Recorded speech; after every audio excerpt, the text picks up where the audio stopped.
Great. Good evening, ladies and gentlemen. My name is Dotun Ayodele Bamisaiye. I'm here as principal of Dexteritas Professional Corporation, and we'll be talking vision today. So this is basically a refresher of the session that we had in June of this year before the summer.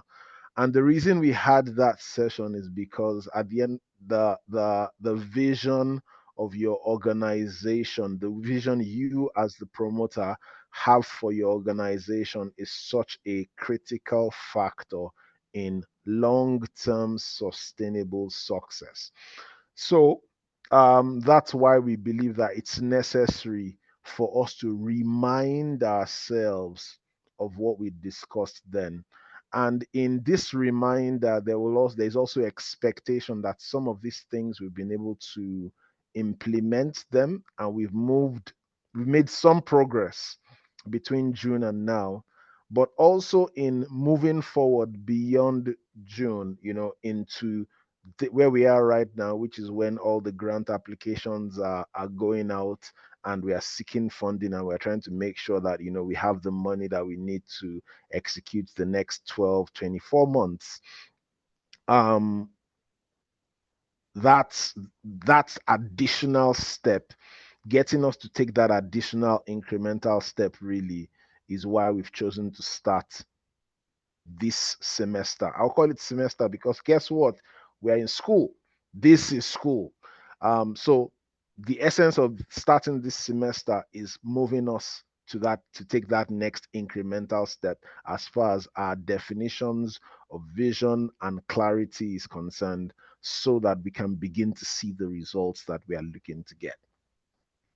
So we'll talk a quick, that's my introduction. We'll talk about the power of a destination, and then we'll ask a few questions again. And please, as we progress through this session, do not hesitate to interrupt me if there's anything that I'm saying that is kind of interesting, or you have a perspective, or you have a viewpoint, or you have a question because you just don't get it. Please go ahead and interrupt me.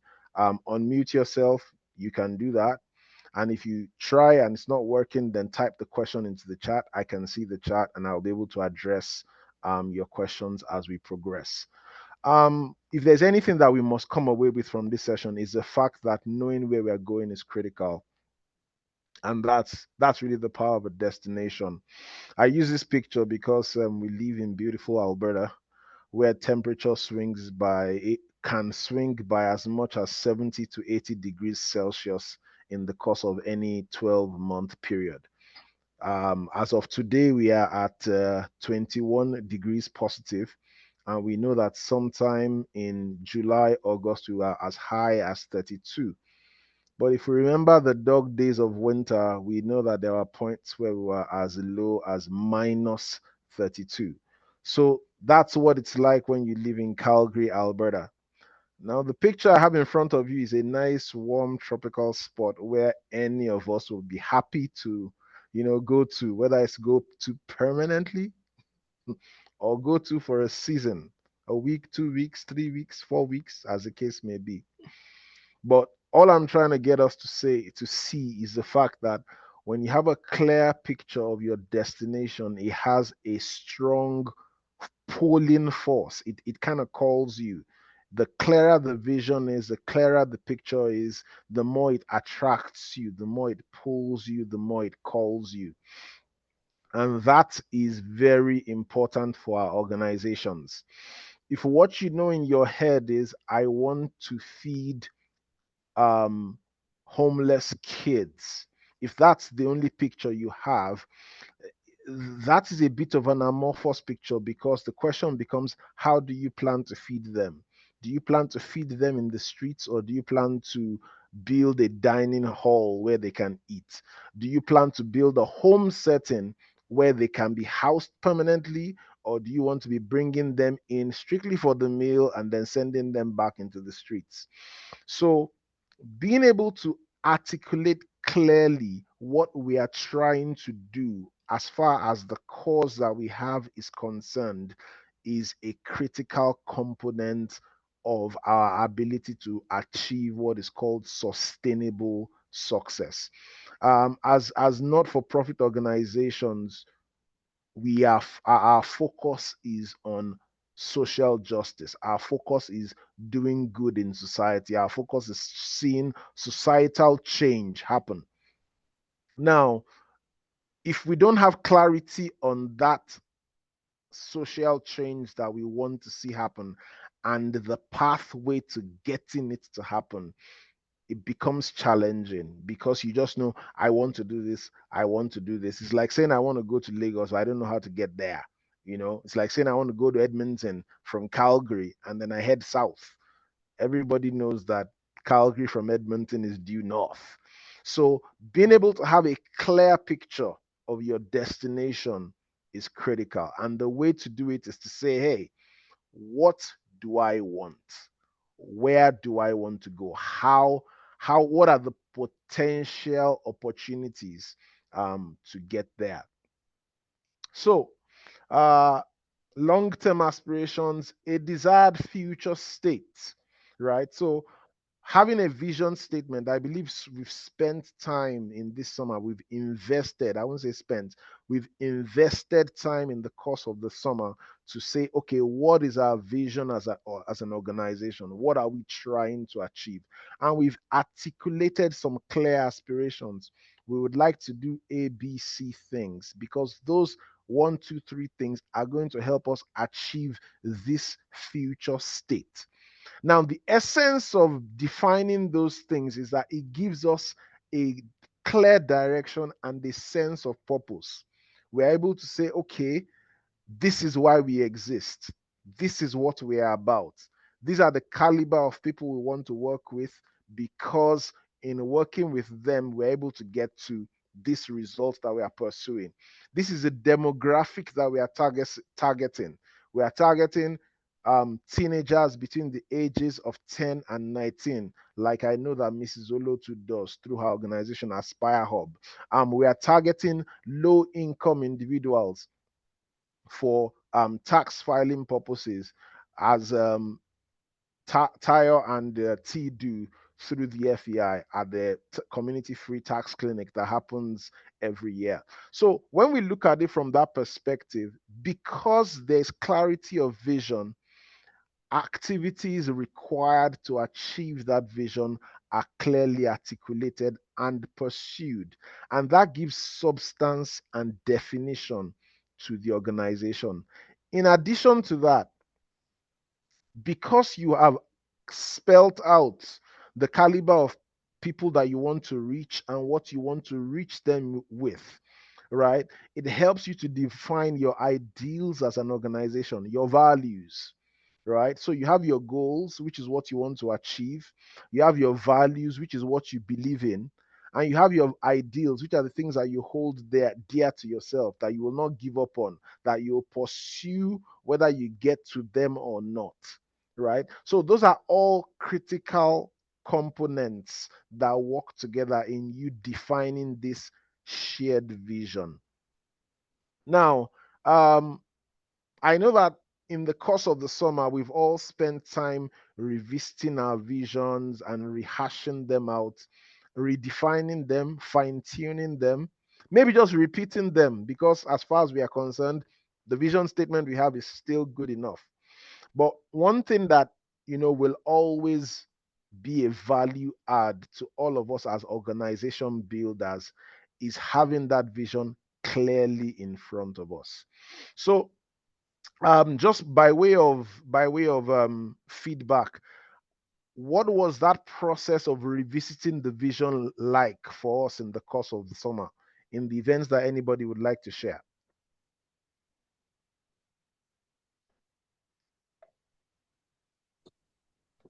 I can go. It was hard because it showed where we went off course, um, and what we needed to do in order to get back.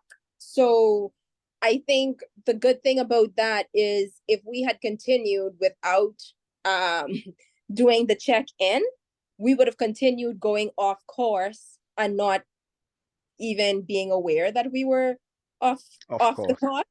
And so Wow. this helped to show us where we were and to get us back on track. So that was really, really good. Fantastic. By way of Thank you. introduction, do you want to tell us who you are and what your organization does? I know we can see your name. The name of the organization you represent is Ubuntu Mobilizing Central Alberta, and you're based out of Red Deer. So, do you want to tell us your name and what your organization focuses on, just for the awareness of the people in the room? For sure. Sorry, I joined in late because I just came from a meeting. So my name is Julta Datus Hall, and I am the executive director of Ubuntu Mobilizing Central Alberta. And our mission, I guess, our broad mission statement is that we mobilize Central Albertans to create change in their communities. And Mm. we do that by giving them the tools and resources that they need, primarily to focus on youth, seniors, and women of color. Thank you. Thank you very much for that. So before I let you go, now, what was? Can you share with us um, what the inflection point was? What was it that made you say, you know what? Yeah, they've been talking about this vision point. We really need to sit down and take a look at it. Was it that you already felt that maybe we're not doing what we need to do, or there were things happening within the organization that made you say, you know what, let's just go back to ground zero, let's go back to basics and Sure. be certain? So I think two things happened. One was that people who knew of our organization, they would say, "Oh, you're the organization that does anti-racism stuff," and that's not all that we do, right? And Mm, mm, so with that, it showed us that people thought that all we did is anti-racism stuff or racism awareness. mm-hmm, So that was one, as well as the youth that we were working with. They were very vocal in saying, actually, no, like the programs that you're running isn't really effective for us. You think you're doing a good job, and it is a really good job, but it's not a good job for youth. And you know that youth are very honest. mm-hmm.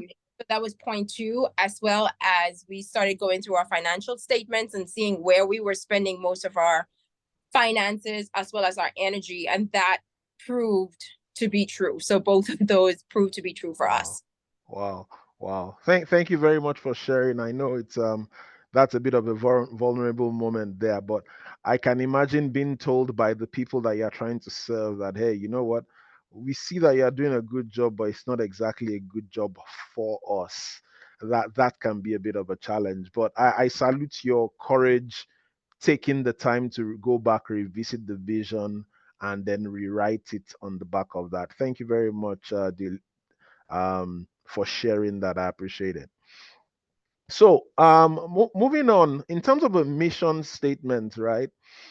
It's basically picking up that vision and putting some action to it and saying, okay, this is why we exist. Sorry, Doctor, can I interrupt you?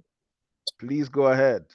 So I just liked what Julisha said, and that really resonated with me because there's nothing as bad as giving people help they don't need. And a lot of nonprofits, people who start nonprofits have an idea and they go, hey, I want to do this, I want to fix that, I want to make a change. But sometimes if you don't hear from the people you're trying to make a change with, you actually don't get to make the change because Mm, you're not really helping them. And that makes a lot of sense that, and I honestly implore everybody, even I'm thinking it's something we need to do, put out a poll. Do you feel served? How do you think, how can we serve you better? What is, because honestly, there's nothing as bad as thinking you're helping and then people that you're helping. And if you don't ask, they wouldn't know. So I just wanted to say that's actually wow. This has proven to be a very informative session already. Just yeah. that. Thank you. Thank you very much, Tayo, for that contribution.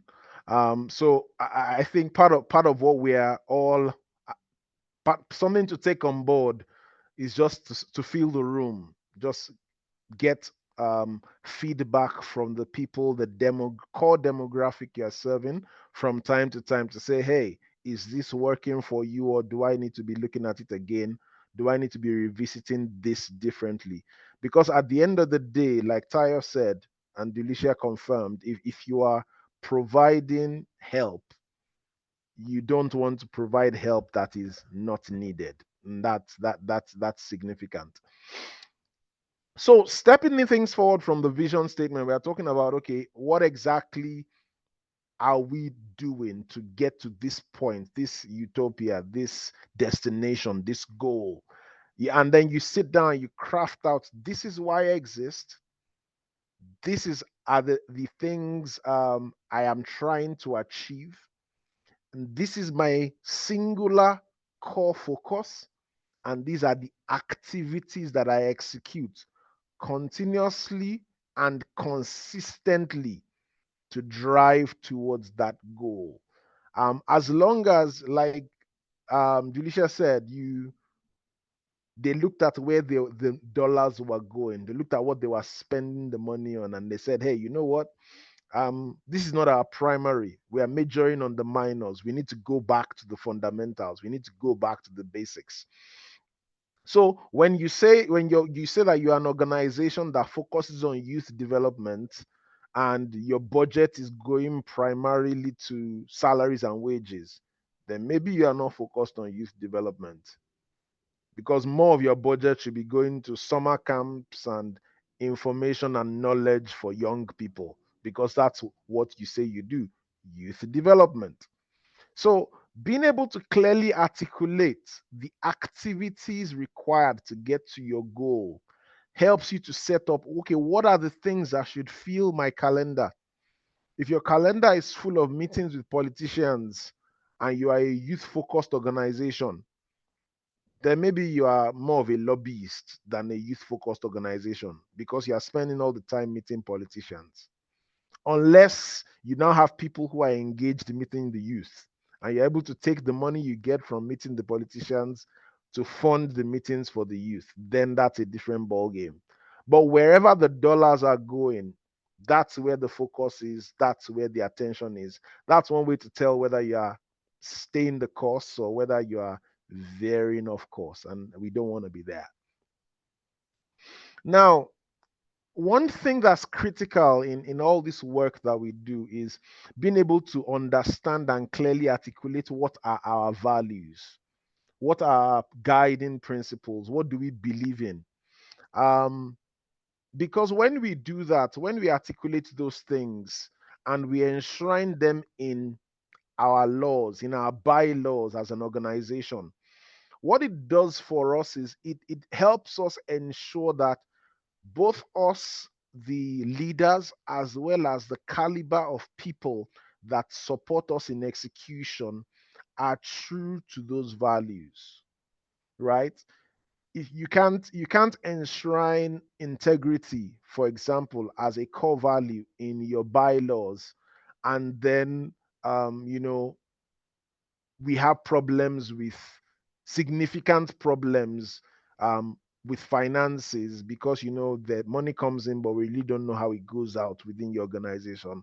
That would not be appropriate. So when you spell things, principles, beliefs, and standards, and sets them up within your documentation, what it does is it becomes a guiding principle. It becomes the way that the organization operates, because the bylaws determine how we act.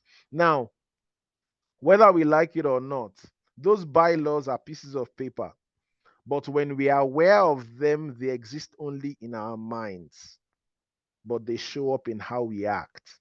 They show up in how the service is delivered.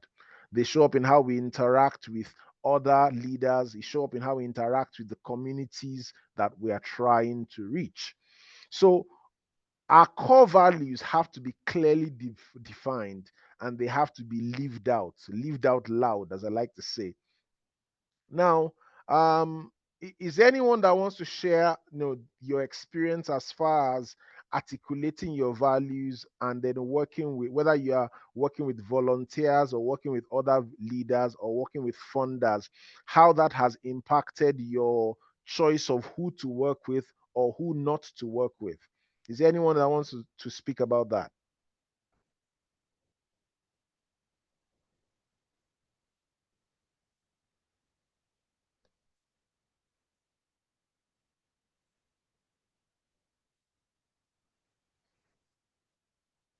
I'm going to call somebody. Mrs. Olotu, are you there?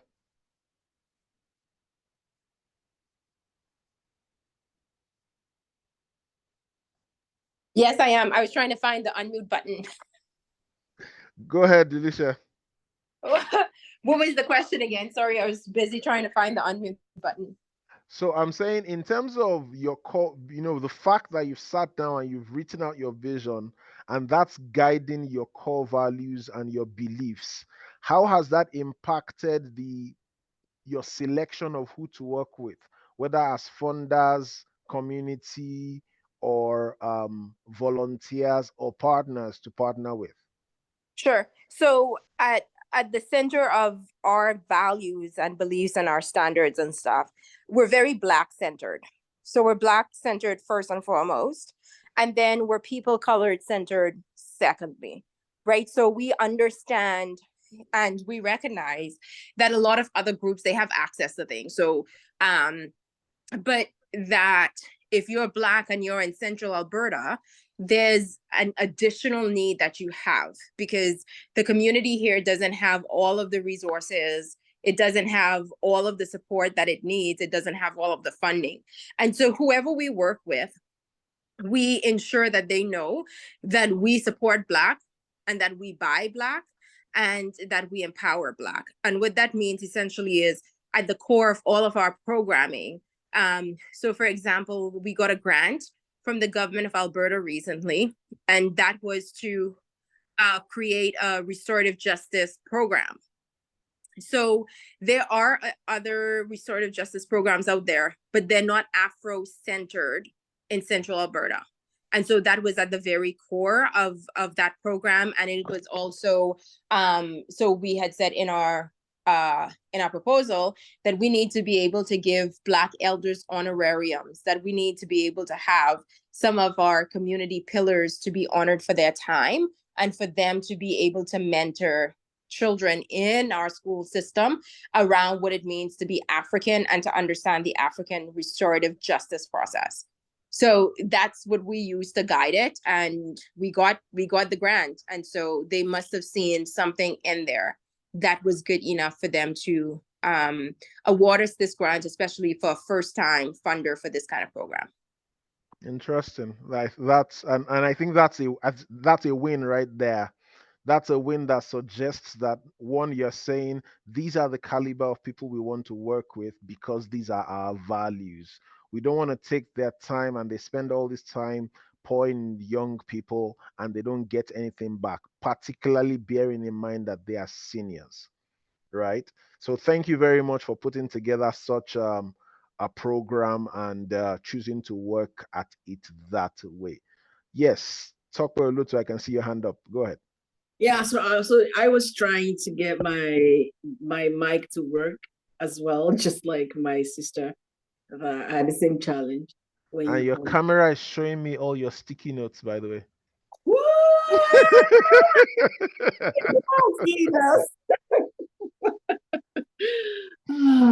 What shall we do without sticky notes? With all of the software, we have all of the project management software at work.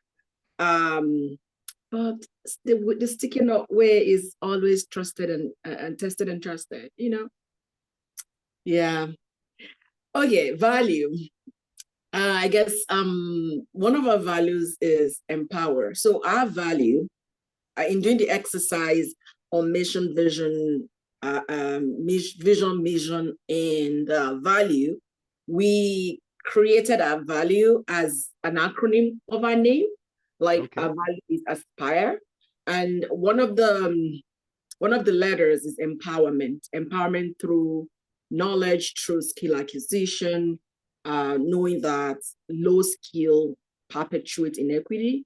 So skill acquisition is very, very pivotal to what we do. So you will see it in all of our programming. You will see it in everything we do, like whether even as we are teaching people anti-racism, about multiculturalism and anti-racism and how to thrive in Alberta, we are also, the goal is also empowerment, So whatever we're doing, whether it is our core program, which is STEM, we teach students STEM and life skills, or whether it is health program, whether it's a financial literacy program, whether it's a leadership program, whatever program we're doing, that key value empowerment is so pivotal. It kind of just shows forth in all of our endeavors, whether it's with a student or it's with their parents, or we are talking to partners and funders and anybody in the community, even volunteers. So just to answer the question, I would say one of the values that kind of drives what we do is that empowerment component. Fantastic. And clearly what that now does is you're not looking for people who will come and talk fluff at your event. You're looking for people who are going to bring literally something hard to the table. You're looking at funders who are okay with you spending 8-9 hours repeating the same thing because the kids need to get it, and they need to get the opportunity to practice it before they go home, so that they know that this is something that they have done once and they can do it again and again and again until it becomes a completely learned skill. Thank you very much for doing that. Tayo, yes. I just wanted to contribute and say, where this thing becomes important is, say, if you're a faith-based organization and you want to offer faith-based services, you need to let your values show that, you're faith-based. For example, you say our brothers or who are Muslims, you say the Islamic Women Association. Clearly, you are not going to be confused. As a Christian, you're not going to go there, right? Yeah. As a Hindu, you might think twice. They will help you, I'm sure, but you know that their values are Islamic values, right? And that's important, that when we are putting our bylaws or our governance document together, if that is something that you want, it might limit your funding, because some funds might not fund those things. But the truth of the matter remains that it's better to add that information to your bylaws or your governance documents on the get-go, so that people know who you are and what you stand for, as opposed to now at the end, they're like, well, we can't fund this, or you're offering this, or you're excluding some people. So I just wanted to bring that up as part of how does your value enunciating or defining your value. People might think, it's just value. I'm just going to find 7 words on the internet and put it. But it becomes important when you're trying to seek funding, right? And you don't want to support certain kinds of things that are not your values. For example, if you're very Black or Afrocentric, certain things you might not want to serve certain population just because you don't believe in that. And you should be, it's easier to be clear about that. I just wanted to bring that up, that's important. Thank you. Fantastic. Thank you for bringing that up, Tayo. Ms. Zolotu, your hand is up again. Is that intentional? Oh yeah, I just wanted to kind of say +1 and give a personal example of Aspire Hub to what Ms. Tayo just said. One of our values as well is authenticity, and authenticity in the sense that we embrace genuine and sincere interaction that is rooted in the love of God and our Christian values. So we are one of the examples that Ms. Tayo just gave now, because we are faith-based, and then it's in all of our incorporation document that we have that as part of our fundamental value. That said, we also have programming that is for the community. We've seen people of different faith, even though it's written, people can see it on our website. Our technology program, for example, a lot of students are interested in that are not faith-based. We do not do faith-based activity during those classes because we know it's general to the public. We have Muslim students. One of our star students is Abdullah,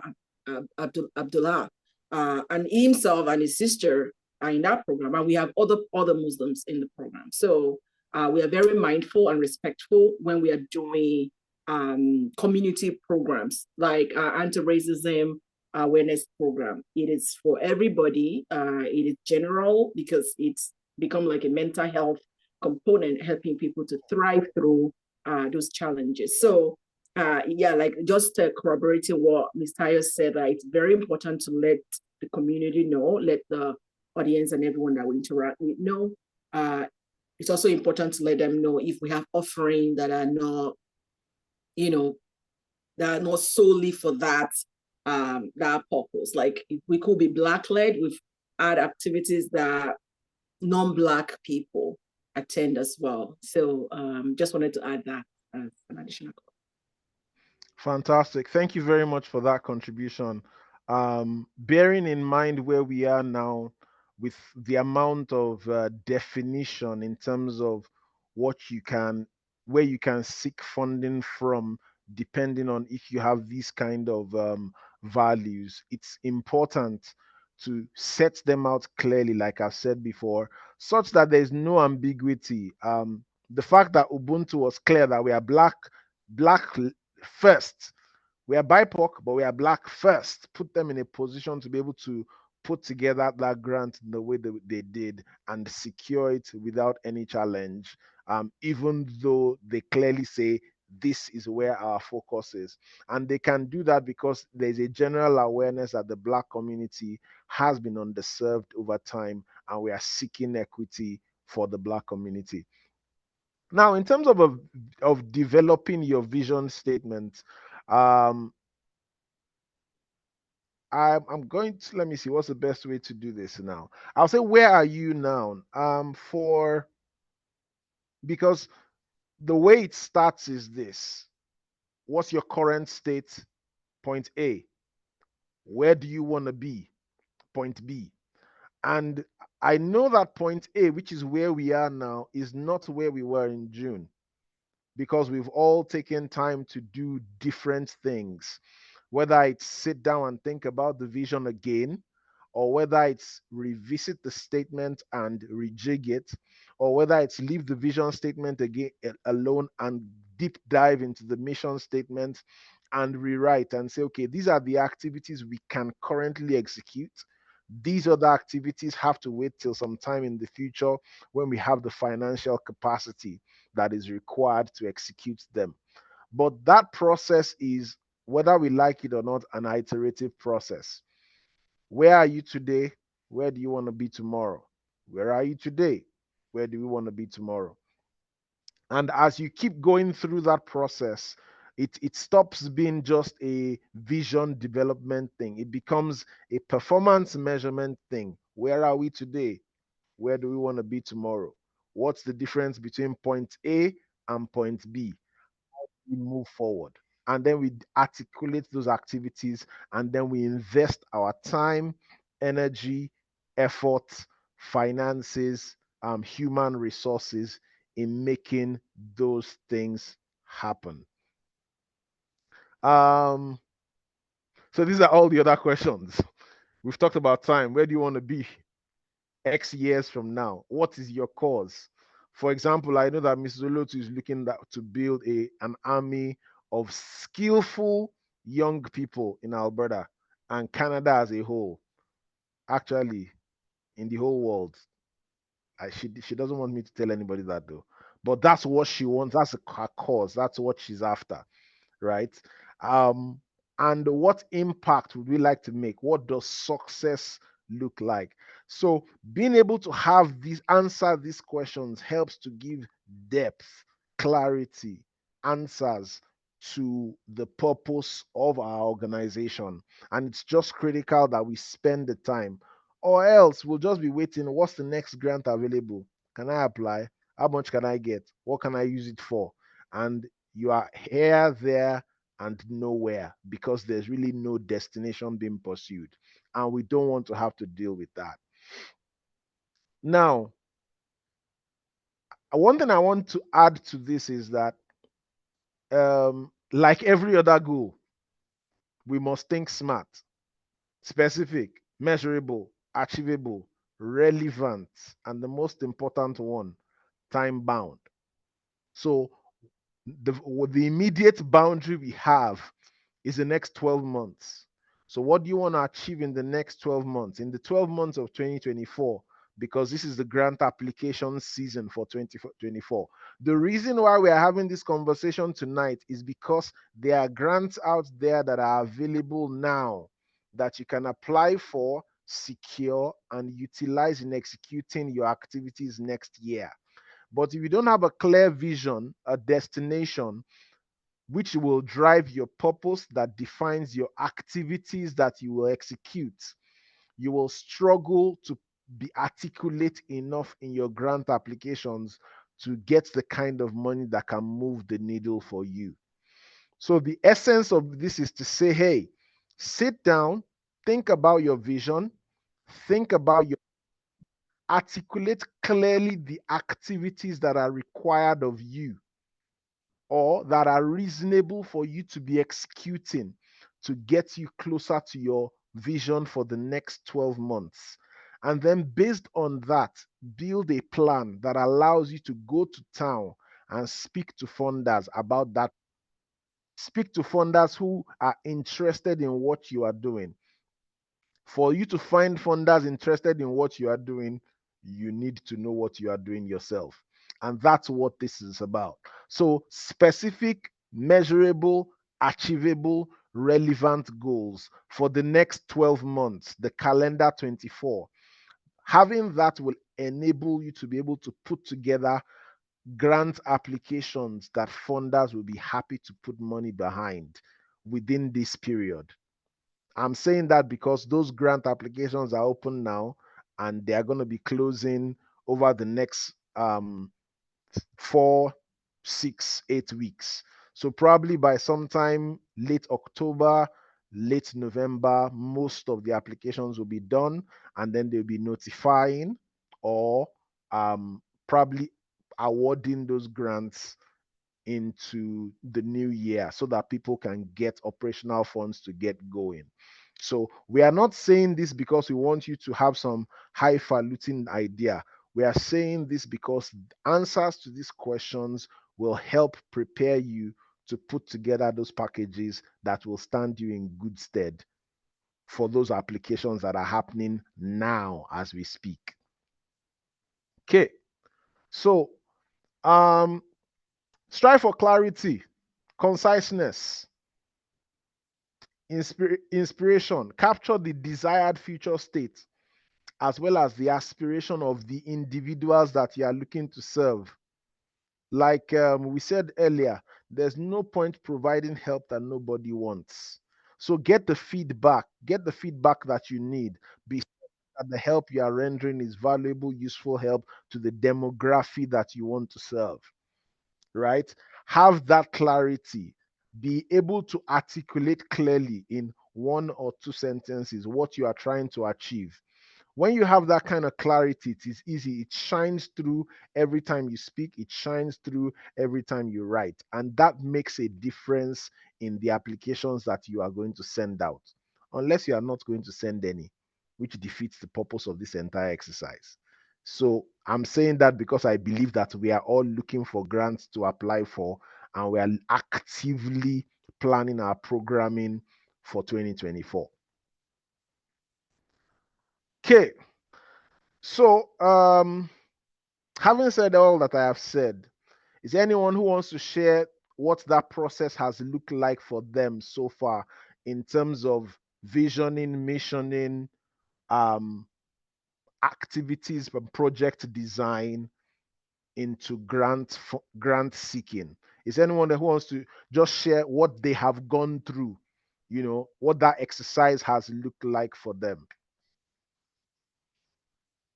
Don't worry, I won't call any names. And I'm willing to wait.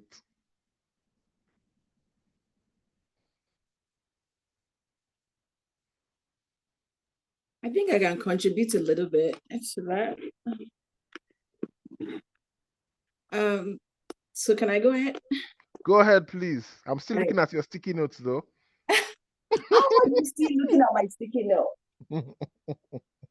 My camera is not facing my sticky notes again. What are you saying? Maybe the back of your camera is facing your sticky notes and you're using your back camera. Oh, I see. I think my camera is flipped wrong. There we go, finally. Oh no. Okay. So all along you were just seeing all of my that was not good. Don't worry. Don't worry. We won't tell anybody. Okay. I didn't see anything. What's that? I didn't see anything. You didn't see anything? No, I Okay, didn't. let's do it this way in case the sticky note situation is nothing. Honestly, I don't know what's wrong with my camera. Can you see me now? We can see you. We can see you now. Yes. I can't even see myself, so I don't know what's going on today. Anyway, so vision, mission, activity. I think it's one of the most painful part of this work, actually, because if I must tell the truth, we worked with your team with Dexteritas from 2021, 22 to do our 5-year strategic plan, and we have a mission, we have a vision, we have our value stated and everything.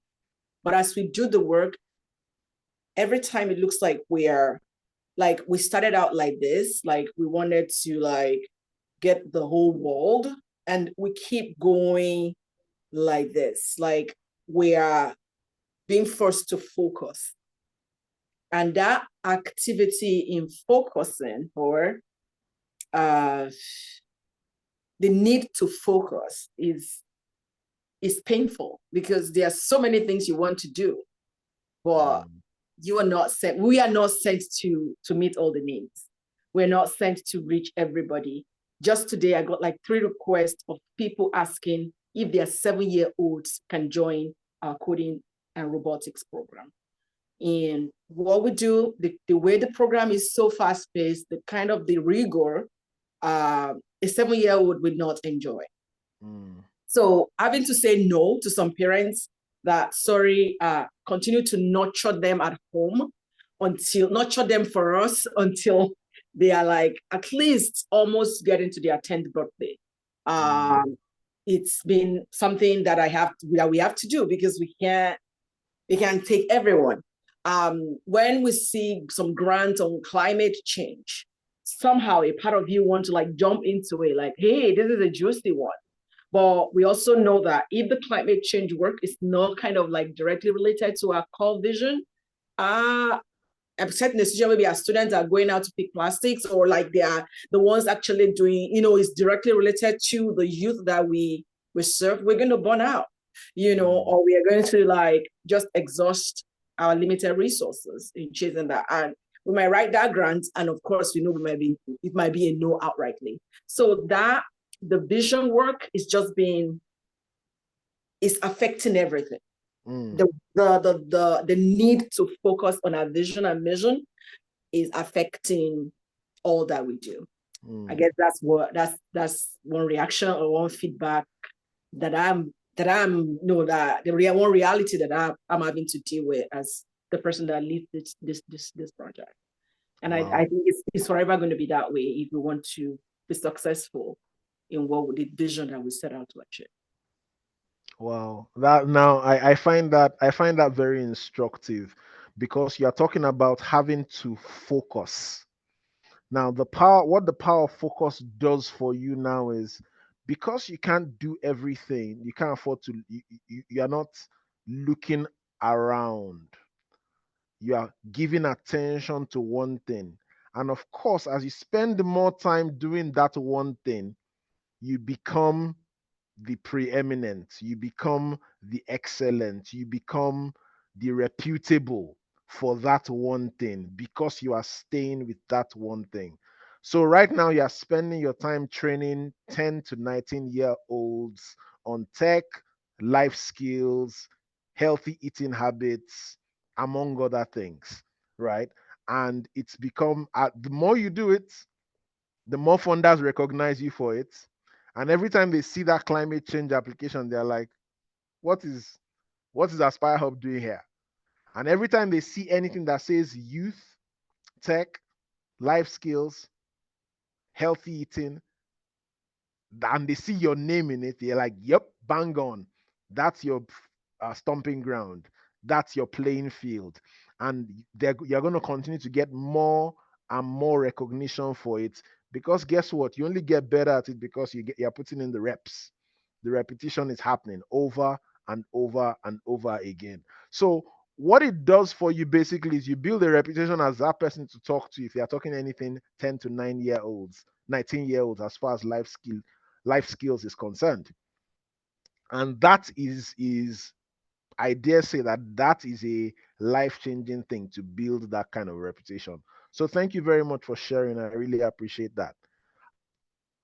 So is there anyone else who wants to tell us what that process of visioning and definition, as well as has affected your grant, your grant seeking and your funding activities?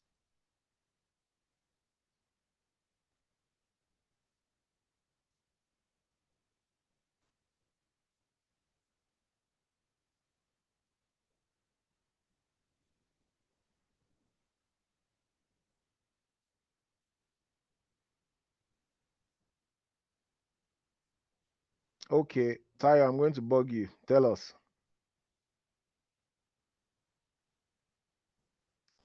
Tayo, are you there? I'm there. I'm there. I'm looking for my that's button that eludes us all. Um, the question that you're asking for our own organization, it limits us quite considerably when you say your financial empowerment initiative. Your vision focus is on vision focuses on financial literacy. So a lot of things that are out there you may not be able to, we may not qualify to apply for, right? And that's okay because we don't want to do everything. I don't have any expertise in sustainable development. I don't know what they do there. So for me, the vision gives me clarity. Having that vision gives us clarity. So when I'm looking for grants, for example, I'm looking at financial organizations, lead CRA and grants that deal with money, and that's also helps me refocus. Helps us refocus our energy. So once again, the starting point of all this is having a good vision, a strong mission. Another thing this does when you're speaking with your board members, one of these our sessions will talk about picking the right board member. A lot of times, what destroys a nonprofit is board members. There's a lot of acrimony that comes up when you have board members. Maybe I'm jumping the gun, but when you have board members who are like, well, we can do this, well, we can do that. You're like, no, that's not in the vision, that's not in the mission, and that's not what we're here to do. And it's always a tussle. You'll be shocked at how many organizations have struggled and have gone defunct because there was no coherence of the vision or they couldn't agree on anything. And these things happen. Right now, when you're starting out, it's exciting, you're happy, you go. Then you get a grant for $1 million, and you're like, well, there's money here now. And these things happen. I'm not saying anybody is intrinsically um, bad or looking to destroy, but vision has a way of uniting people. Consequently, the vision also has a way of destroying people when the visions are not properly aligned. So that's the learning I've had, having that vision aligned to what we can do and what we cannot do. It saves a lot of questions too. Thank you. Wow. Thank you very much for that. The power of vision to clarify, to unite, and also the power of vision unclarified to divide and destroy. Thank you very much, Tyler. That's value adding right there. So now that we've spent this time and I've been able to clearly articulate why we are having this session, because the truth is, if you have an organization that has no activities, that means nobody knows you, and that means you're not getting any money, period. That's just the way it works. So the essence of this session is to say, hey, if by any chance you have not sat down to think about what your activities, your operations will look like for the next 12 months, the next 1 week is a good time to sit down, define what those activities are. That's number one. No, the first thing is define what your vision is, articulate what your mission statement is. Based on that mission statement, clearly state what your activities that you'll be known for are. And based on those activities, build out a program plan. Your program plan for the next 12 months is going to put you in a position to seek required grant funding to be able to execute some operations for the calendar 12 months of 24. That is the essence of this whole conversation. Do we have any questions? Hello, good evening. Hi, John. How are you? Good, thank you. Thank you so much. I just have questions in relation to the vision that Tayo brought up. And my question is there no way you can adjust your vision? Because if you're dealing with people or children below, did she say 10 to 19 or and above, or children below your target group, but you have something you can do for them? Because it's one thing to tell the parents, keep nurturing your children in this direction. And I tell you the truth, how many of us, not every parent would even know what to do or how to go about it. But you might have an idea of what to do for children of that age group, even though they are not your immediate target group. So that's just what came to my mind, that if you have something for them, is there a way of adjusting your target group so that you can also create something for those people? Because we are in business, but life is dynamic and things are changing. And if you want to stick to something you just want to be known for, when you have capacity for other things, just like she said, it could be frustrating and limiting when you know I can do this for this group of people, even though they are. So that's my question. So before I can quickly contribute because I need to join another call in okay, go ahead. I can quickly contribute a little bit. I'm a learner. I'm a learner in this space. I am forever going to be a student of this work. But I guess my experience with this vision mission thing is not cast in stone. It's like I'm understudying a lot of successful organizations that have been here for a long time. And I see sometimes some of them will roll out a brand new vision statement. In fact, when they are doing their annual general meeting, part of the agenda will be our brand new mission statement, our brand new vision statement. What calls for that is because they are adapting to the market, they are adapting to their audience. But I guess my point is, you need to leave that vision for a while before we are tossed here and there. Okay. For me, that is what I'm learning. I'm learning that I need to focus on the vision that we have set for a while and make a success of it. In another few years down the line, or maybe, I don't know, maybe in another few years, we can sit back with our board and decide, how do we do this? For example, we have a need for internship and job placement for students. So we are creating another project, which is going to evolve into a social enterprise, and it's going to attract its own resources starting from spring. We call it Talent Incubator. And it's going to start, and it's a need that came from our student. And we're already we're trying it out. As our students are learning web development, we are matching them with employers in the community. Some of them are already hiring those students. One gave the student $500 when they designed a website for them. It's a company. And these students have never earned anything before. These are kids in grade 7, grade 8, grade 9. They were motivated. I saw that, this looked like something that would fly. But we have to give it time. We have to create a business around it. Otherwise, it will not be successful. I guess that's what I'm saying. For the younger kids, we are also trying to create like resources of other people in the community that are doing great work that younger kids can go to. So I guess I didn't fully answer the question when I was answering it. So we cannot be everything. That's why we need to work together. If people ask me, what can my 7-year-old do? I have like a few organizations in our community that are doing things for that age group, and I just refer them to it, in addition to the parent nurturing and helping. So I don't know if that answers it. I guess my point is that we're not tossed here and there, and we can actually achieve success. And as we see the need to evolve, we discuss with our board, and we can go back to the dashboard to evolve the vision, but not like us running after every single opportunity that comes, is the point that I was trying to make earlier. Thank you very much, Ms. Zulutu, for saying that. And I believe you answered the question. At the end of the day, it's about capacity. Very well. Yeah. You have only so many hours in the day. You have only so many dollars you can put down. You have only so many young people you can serve. So when you know that you can serve 100 young people and you have 100 10 to 19-year olds in the room already, maybe 120, and somebody brings a 7-year old, the best you can say is, hey, you know what? There's a coding class down the road for 7-year olds where they do one, two, three, four things. You can try that. And when they're 10, bring them here to play in the big leagues. And then from there, they grow and then they start working with the social enterprise. So what